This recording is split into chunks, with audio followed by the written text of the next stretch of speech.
Welcome to Megan's Bookish Life, a podcast where literary meets lifestyle. Each episode is tailored to the guest with questions they've never been asked and funny moments that make us laugh. I'm your host, Megan, and thank you for coming along this journey with me. Hi, Lulu. Thank you for joining me on Megan's Bookish Life podcast. Hi, thank you for having me. Okay, so I have to start this whole podcast with, I am obsessed with your website section, Lulu Loves. Oh, me too. I'm so glad someone's looking at it. Oh, yeah, it's me. It's me looking at it. Big fan. So I was looking at work too. I was like, how do I not become so obsessed with this? So I used to have a blog and it was like Megan's top 5 or whatever. So I feel connected to your Lulu Loves. Yeah, I try to be authentic.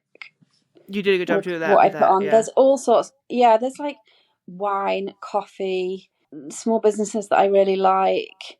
Oh, the last thing, podcast, albums, music. The last thing I put on there was The Dynasty, which if no one's seen it, I actually really need to update this, but if anyone hasn't watched it on Apple TV, it is fascinating. It's about the New England Patriots.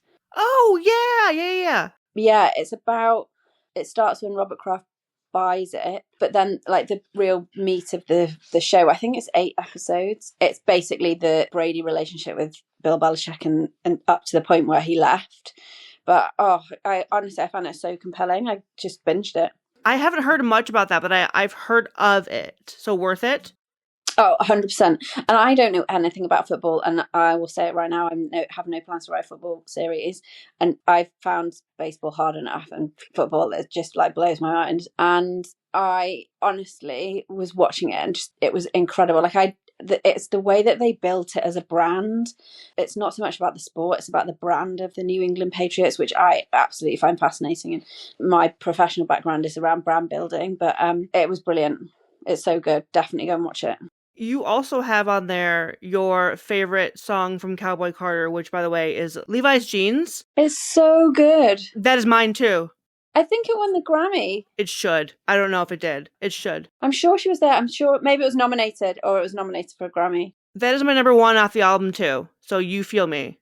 Oh, Post Malone. It adds to it. Well, we were given Post Malone that, and then he was in the Taylor Swift album as well. So there was a lot of Post Malone last summer. That's true. I forgot about that. Can I ask you my warm-up question? Yeah. What are you listening to right now?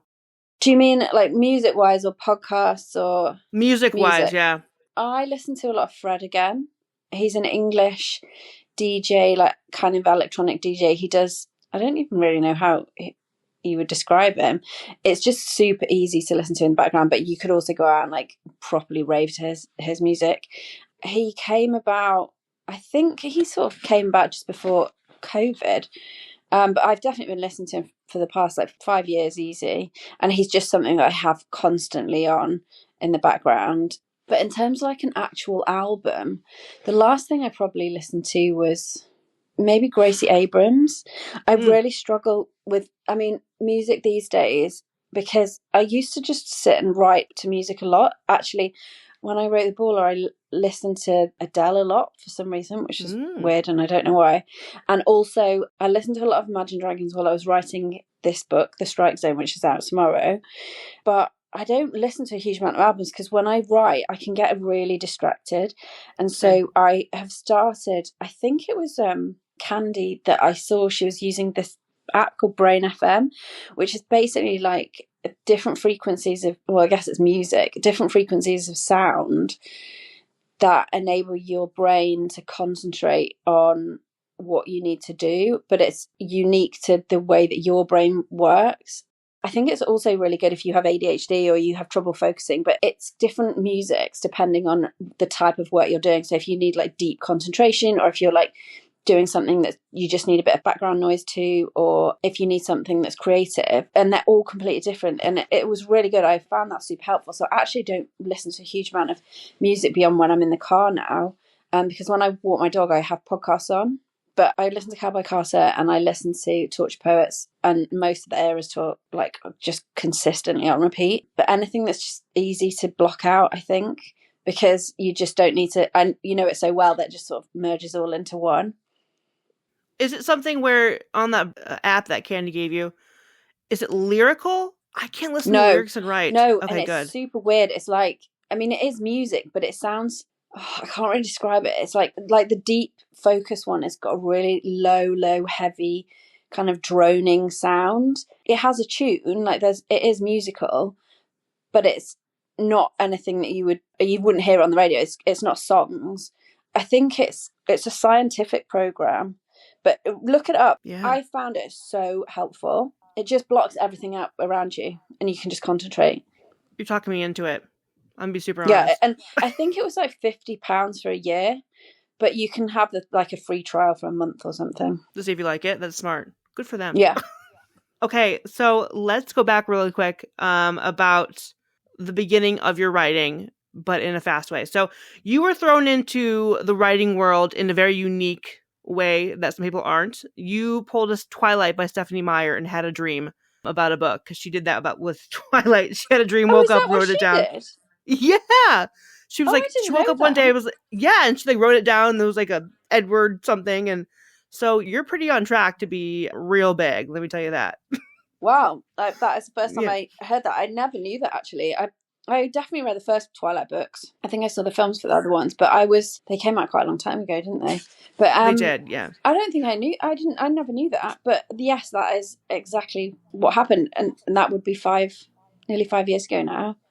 2020-ish, September, right? I was in Greece on holiday. I think I'd probably drank too much, and yeah, I had a dream, and at that point we'd been through that first chunk of COVID, and I'd probably watched everything on Netflix, and I'd run out of things to do, and I remember the next day I was on the sun lounger and just typed up in notes on my phone everything that I could remember, and conversations that were had. And when I got back to London, I just copied and pasted it into Word, and I think it was about 20,000 words. That's a lot of words. I mean, it was random. it wasn't meant to be anything. Like, I'd never aspired to be an author. Correct. I still struggle with saying that.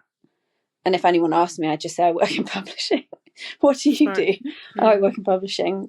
So, okay, so was this a book where you wrote it from your notes app, you put it in the Word document, whatever, and all that stuff, you obviously edited it and did that kind of thing. Did you give it to other people to read, or No. were you like, Amazon, no, here I you didn't go? tell anyone.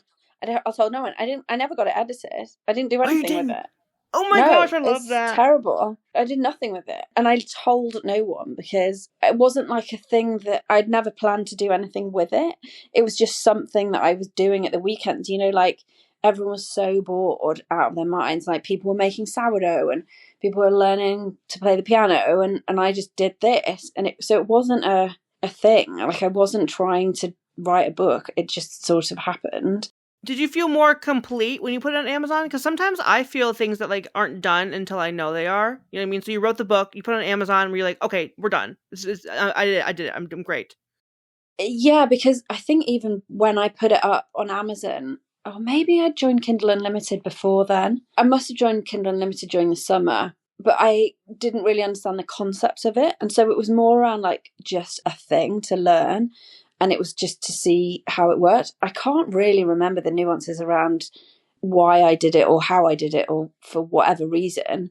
I just put it up. I put it up on Christmas Eve, and I just remember thinking, oh God, I just need to get it over and just do it. And that was it. Yeah. And I just thought, oh great, cool, another thing to tick off the box. And I didn't know how anyone would find it to read it, if that makes sense. Yeah. And now you see authors that start and they've got this huge marketing plan. They've been planning everything for a year. They've been telling everyone that I've decided I'm going to write a book, and they spend 8 to 9 months really honing their social media and making all this incredible content, and their book hasn't even been written yet. And so by the time it comes out, it's just this huge explosion and everyone's super excited about it. I was the literal opposite of that. And I didn't tell anyone. And then I think it was on Christmas Eve, I was talking to one of my best friends. I was like, oh my God, I did this thing that was so random today. And she was like, what are you talking about? Yeah, that was basically it. I never thought anyone would find it, never thought anyone would read it. And I remember on Christmas Day, I'd put it up on Christmas Eve. I think it was Christmas Eve. It was definitely like around Christmas Eve. And it was late at night, and I was just like, great, shut my computer, went to bed. And then I woke up the next morning, and you have like your Kindle Unlimited dashboard. I think that there was a figure that was roughly like 10,000. And I was like, there's no way 10,000 people have read this overnight. And I deep dived, and it was 10,000 page reads since I'd put it up. I was like, how have people found this? Like, it blew my mind. I could not figure it out. But I guess it's to do with the algorithm and the categories that you put it into. So like someone gets an alert and it's like new sports romance has come up, blah, blah, blah, blah. And people must have done it. And also I guess it was Christmas, so people were at home and they didn't really have anything to do. And I was honestly just shocked. And then it was like time went by, and I set up my Instagram account, because I already put it on Amazon before I even set my Instagram account up. And then I thought, oh well, I'll just let me try it and see what happens. And I found like one author, I think it was probably Megan Quinn, and like then just followed like all the people she was following, because I figured that would be right, like all of these authors. And that was around like, I hadn't got TikTok by that point. I think TikTok came about 6 months later for me anyway. And then that was it. And that was 2021. That is absolutely amazing and wild. And I love this for you. I know you didn't expect it, but holy cow. No, I didn't. And it was like bonkers. Because also I was working full time, and my job was incredibly busy and intense. And at one point I was doing like 90-hour weeks, and it was too much. I was lucky because I did get to the point where I just left my job, which again was something that it didn't really occur to me that would be a thing for me. But I guess writing was quite time consuming. And so, and the more now that I'm doing it, I'm so busy now. Like there's no way that I could do everything that I do by myself. I have a great amount of people that help me with all my social media, and like Taylor, who does all my newsletter and my website and stuff. But it's full time. Like it's a full-time job. I gotta ask real quick about Jasper's first cover. I've never seen it, obviously. How did you do the cover? You can see it on Amazon. It is there. Was it still the same cover? It's just a body. Yeah, it was just like a stock image. Okay. And then that's the first cover? Yeah, it's just a stock image. And I found this like really random, I can't remember what she did. She definitely didn't specialize in romance. But I messaged her and I was like, hey, because I couldn't size it. I didn't know, and also I didn't release the paperback of that for, I don't know, 4 months, because I just couldn't figure out how to do the paperbacks. And then I realized like the sizing and the page, like the paper width made a difference. And because I didn't have that technology in terms of, the special program for like sizing up page covers, I just didn't have that. And so I found a person that could do that along with the e-cover. But I was just like, there were so many covers around at that point that were just guys on the front. And I figured, fine, it was just a bit tongue in cheek. It was a bit of not a joke, but I just found him. And then quickly, I think with the second book, maybe the second and third book, after that, I realised there was a photographer that I really wanted to use. And so I used her moving forward. And I got a proper cover designer to start doing them. But those covers quickly dated. And like, I don't push them at all. They are available on Amazon, but I am going to pull them down quite soon, because I'm just going to I've got my coloured covers. And then I've got some special editions coming this summer, which are going to be available at signings. But yeah, I look at those guy covers now and I think, they're not what you don't see them anymore, because covers just change so quickly, and like the trend in the covers. But those are particularly, I mean, they're not terrible, but they're just very plain. And actually, what I wanted was, there's an author that I was obsessed with as a child, not a child, early teenager, let's say, because her books are, I don't know if you've seen Rivals on Disney. Do you know the show that I'm talking about? Rivals. No. The author of Rivals, it's a huge show that's on Disney. It just came out last October and it went a bit mental everywhere. The author her name's Jilly Cooper, and her covers were basically with like block lettering and a person on the front, and it was either like a crotch of a guy, and like a hand on the crotch. Like they're just a bit tongue in cheek. And I kind of thought they were a bit of an inspiration to me as these ones are, but these just like the guys' heads and faces. But the later ones, there was one, I think it's the guy that I used for Felix's cover. He's got such a massive fan base, and people buy the covers. They just buy the books because they have his cover. And like I've seen it in signing groups where people are looking like, which authors have got this guy on their cover, which authors have got this guy. And I mean, yeah, it's wild. I mean, I can understand that. I didn't think interesting. And the guy on the Felix cover is on so many covers. He's getting that work, yeah. Yeah, well, the photographer, Michelle Lancaster, she's Australian, and she uses these incredible Australian guys. And I'm a real fan of her photography, which is why I used her for my books, have her photography on. And people are just such huge fans of the guys she uses. Good for her, too. We're going to get in real quick to your newest release, which is tomorrow, but when this releases, it will be, congrats, you already released it. So The Strike Zone. So the tagline of The Strike Zone is a boy-obsessed workplace baseball romance. And I am already hooked because I have a personal thing. I currently have a work crush on a customer at my job. He loves me. It's fine. And I found out he works at a different facility at my facility, but like nearby, not the same one. So it's pretty much a workplace romance. And I'm like, So you work for the same company?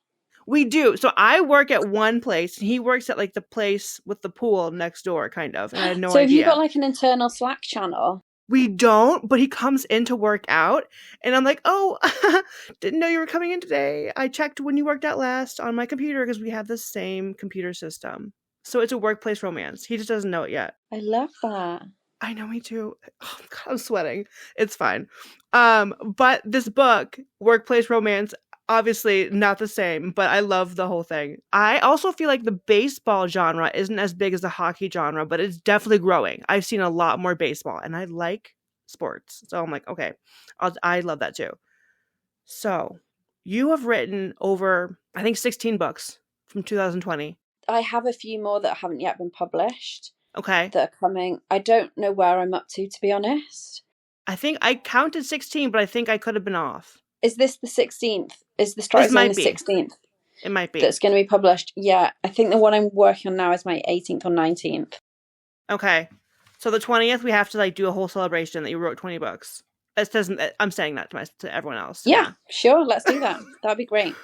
But I feel like with the sports sections, because you've written baseball, you've written rowing, hockey. Yeah.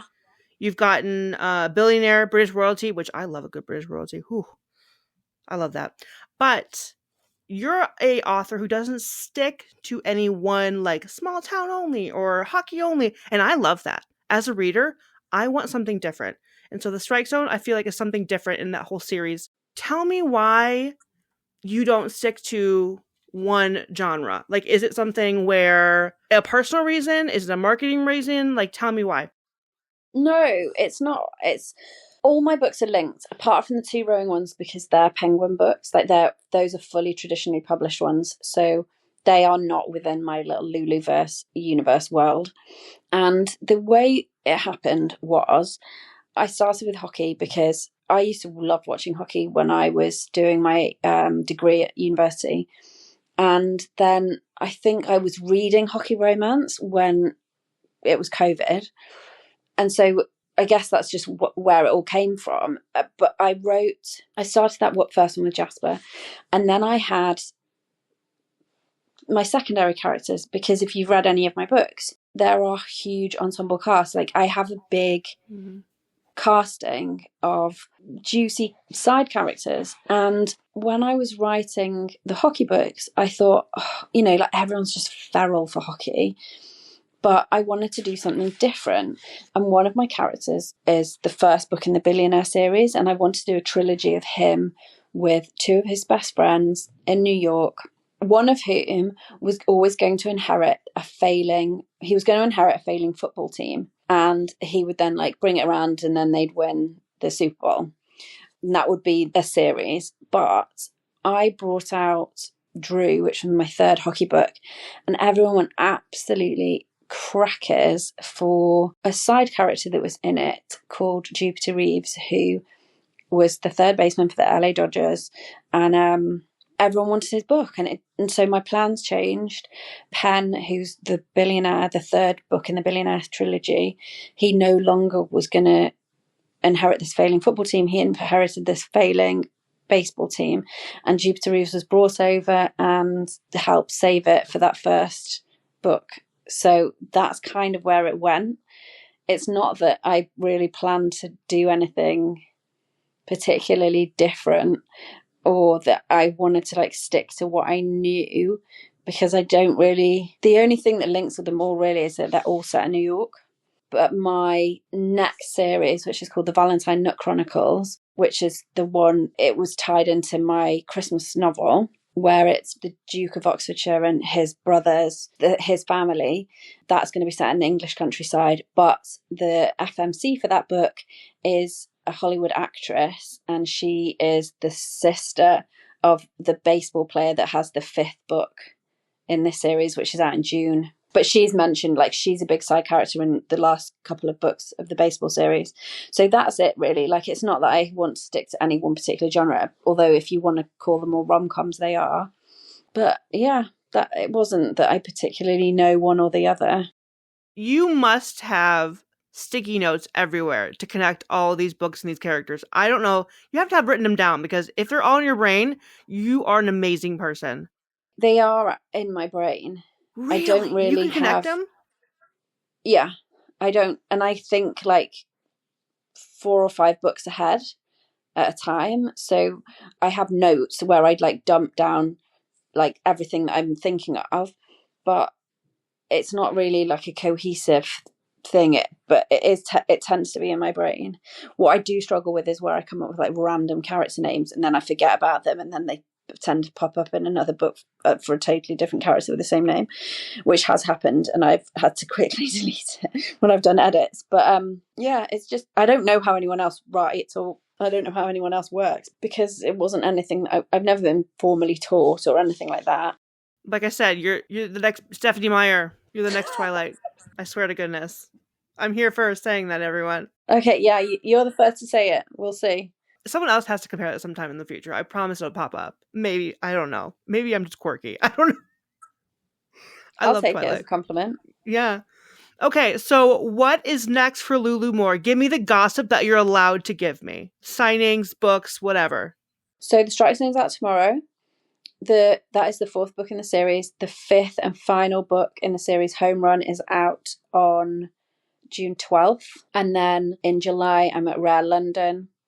Then in September, I am releasing the first book in the Valentine Nook Chronicles. I think it's September 15th that comes out, and that is called Valentine Nook. The second book in the Valentine Nook Chronicles is called Wilder Ranch, and that is out November 28th. Oh, and September, end of September, I think might be beginning of October, I'm at Rare Australia, Melbourne. So that'll be fun. Oh, yeah. I have a couple other surprises as well that I'm not going to talk about right now, but they will be announced at some point over the next month or 2 months. And I will have special signing editions, both at Rare London and in Australia. And the signing editions are really pretty.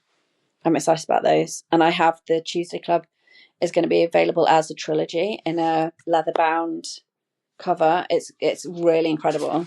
It's really, really beautiful. And then I have a couple more surprises about that. Okay. And that's it, really. It's a busy 18 months. Next 18 months is busy.